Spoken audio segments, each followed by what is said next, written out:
My name is Mel Olsen. I am the director of Mel Olsen Construction, founder of the company. I am the homeowner, the builder, and the designer of this project. About 30 years ago, I set out to find a block of land suitable for the family. I found one in Hornsby that is set on the low side of the road, a battle axe, and overlooking the bush. I was very excited to find this block because the whole of the block faces north with great views over the valley. Designing the house presented a number of challenges. On the south side of the house, I had to set the house back far enough for the cars to turn into the garage. On the north side of the house, I needed enough room for the kids to play in the backyard. On the west side of the house, I wanted it far enough away from the boundary so that you could not see the house as you came down the driveway. And on the east side of the house, we had an outcrop of large rocks and a stand of turpentine trees. Once we established the parameters of the house, I designed all the bedrooms and all the living areas to be on the north-facing side of the house. The entry and other service rooms were on the south side of the house. By doing this, we were able to allow passive solar in all these areas. Using passive solar means that during the summertime, the sun angle goes over the top of the roof and does not enter any of the living areas. In the wintertime, the reverse happens and the sun is much lower and enters all the living areas, giving free energy and heating the house. Because the house is on the low side of the street, I didn't want anyone to see the building until you got to the bottom of the driveway. As you turn the corner, the facade presents as a single level. We created a modern facade accentuated by large windows and parapet walls.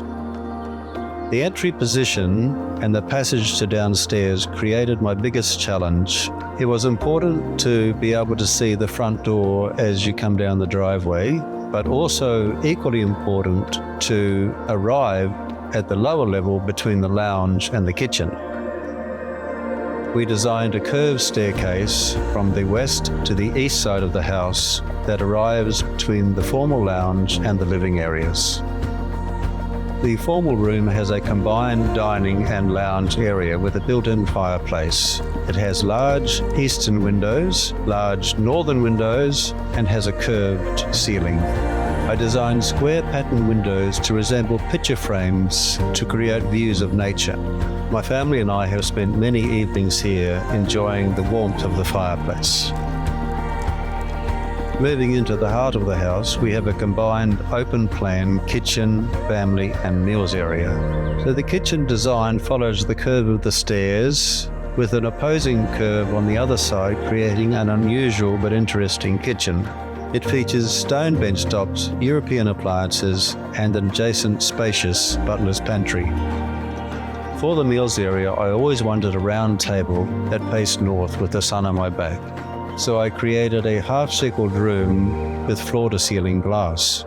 With concrete floors and porcelain tiles, the northern sun streams in during wintertime, creating a great thermal mass. This retains heat into the winter evenings. The family room has been designed as a conversation and TV room. It features a cushioned reading nook that's great for just relaxing or reading a book. Another design feature is the free-flowing bulkhead that ties all the elements together. With abundant light and views of nature, these living areas provide a sense of comfort and calm. As you move into the outside spaces, you are met with nature as far as the eyes can see. On the lower level, we have featured a serpentine garden, a sculptured garden, and a rainforest garden. The serpentine garden is on the western side and transitions from the upper to lower level, featuring a curved sandstone pathway and terraced rock gardens. The sculptured garden is the central garden, featuring curved manicured hedges, a lily pond overshadowed by a large jacaranda tree. The sunken rainforest garden has a raised sandstone boardwalk and displays a variety of plants. These include clivia, bird's nests, and ginger plants. Beyond the garden are extensive views over the valley that can be seen from the upstairs balconies. The master bedroom is a spacious area featuring a walk-in robe and ensuite. We designed a 3-way bathroom which is perfect for a growing family. It includes a separate toilet, a double-bowled vanity with a central skylight, and a separate shower bath area. This allows all bathroom functions to happen simultaneously. Over a 30-year period, as people come into the house for the very first time, they marvel at the composition of space. They marvel at the aspect and the view they get from every room. After gaining a lot more experience, I would hardly change anything with the design. There is an art in creating space.